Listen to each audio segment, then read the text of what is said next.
Previous year question paper 2023 class 10 chapter 7 जो है coordinate geometry. Coordinate geometry से पहले आपके 6 चैप्टर के वीडियो बना दिए गए।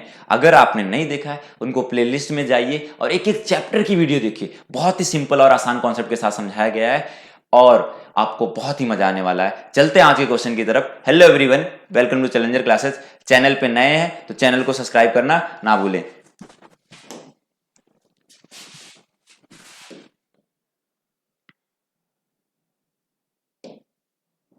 ठीक है, क्वेश्चन जो दिया गया है, in what ratio does x-axis divide the line segment joining the points a 3,6 and b -12, दो पॉइंट दिया गया, उसको x एक्सिस क्या करता है, दो पार्ट में डिवाइड कर देता है।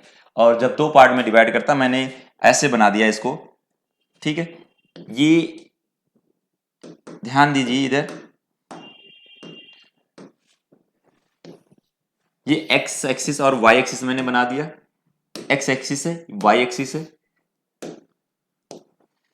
और इसके बीच में जो एक लाइन है, जो दो पॉइंट, इनको अगर हम मिलाएं, दो पॉइंट है, एक पॉइंट मान लेते हैं यहां पर, एक पॉइंट यहां पर है।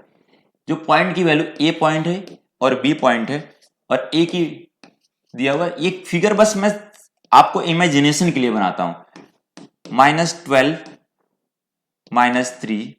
ठीक है, अब इसमें क्वेश्चन में बोला गया कि इनका जो इनके बीच से इन दोनों को ए और बी को जब हम ज्वाइन करते हैं तो उसमें एक्स एक्सिस आता है और उसको क्या करता है, दो पार्ट में डिवाइड कर देता है। तो उनका रेशियो बताइए, इनका रेशियो क्या होगा। ये रेशियो क्या होता है, m1 और m2 का रेशियो क्या होगा।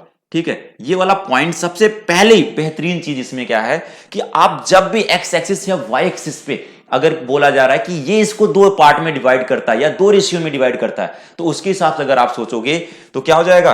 तो यहां पर अगर दो पार्ट में डिवाइड कर रहा है तो एक्स एक्सिस का कोऑर्डिनेट बताओ क्या होगा। अगर ये वाई एक्सिस होता तो उसका कोऑर्डिनेट क्या होगा। तो एक्स एक्सिस का कोऑर्डिनेट होता है एक्स वाला होता है और वाई वाला क्या होता है, 0 होता है। चलो, यहां तक आपको बहुत अच्छे से क्लियर हो गया।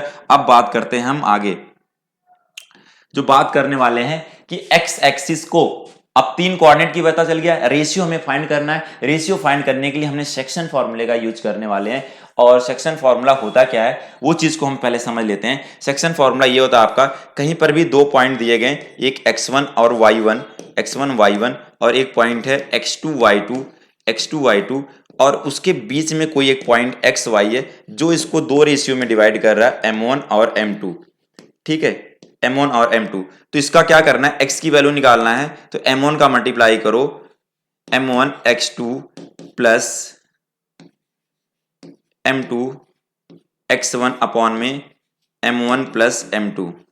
ठीक है, y की वैल्यू आ जाएगा, जो y की वैल्यू आएगा आपका m1 y2 plus m2 y1 upon में क्या हो जाएगा, m1 प्लस m2। ये तो होता है, देखो हम क्या करते हैं, जिसका x का निकालना है बस इसका क्रॉस मल्टीप्लाई करते हैं, जो मल्टीप्लाई करके आए उनका प्लस करते हैं और इनके रेशियो को डिवाइड कर देते हैं। ऐसे x के लिए भी y के लिए, ये सेक्शन फॉर्मूला है। लेकिन हम सेक्शन फॉर्मूला लगाने से पहले भी एक चीज हमें ध्यान देना है।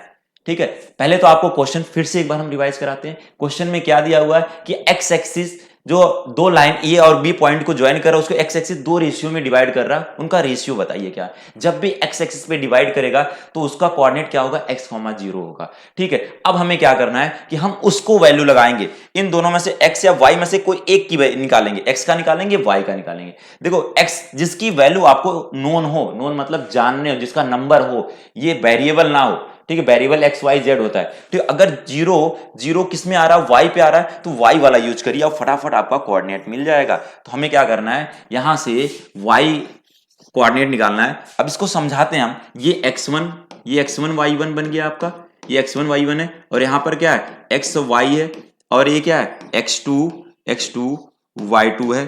ठीक है, x2 y2 है।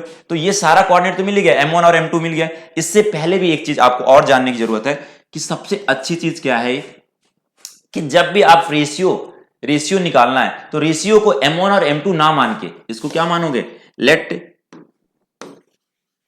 लेट m1 रेशियो m2 जो निकालोगे वो k रेशियो 1 क्या लेना है, k/1। ये बहुत इंपॉर्टेंट चीज है आपके दिमाग में। k/1 क्यों लेंगे? इसका मतलब ये है कि इससे एक वेरिएबल में एक बार में सॉल्व हो जाएगा आपका।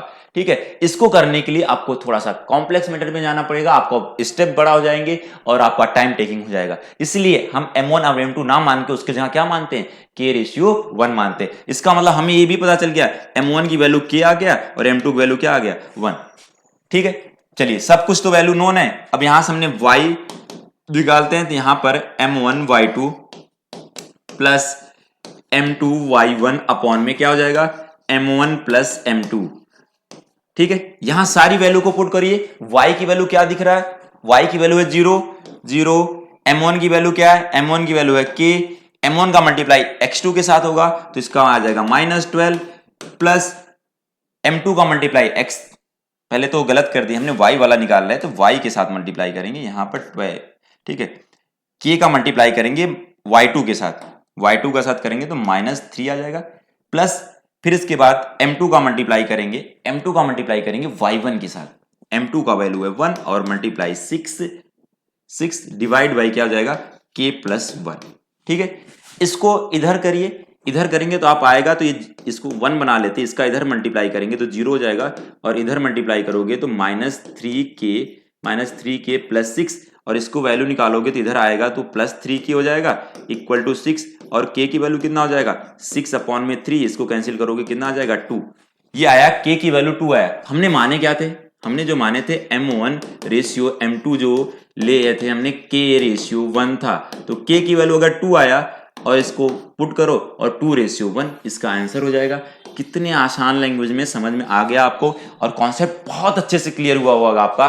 तो ऐसे कॉन्सेप्ट को देखने के लिए चैनल को लाइक शेयर और सब्सक्राइब करिए। धन्यवाद।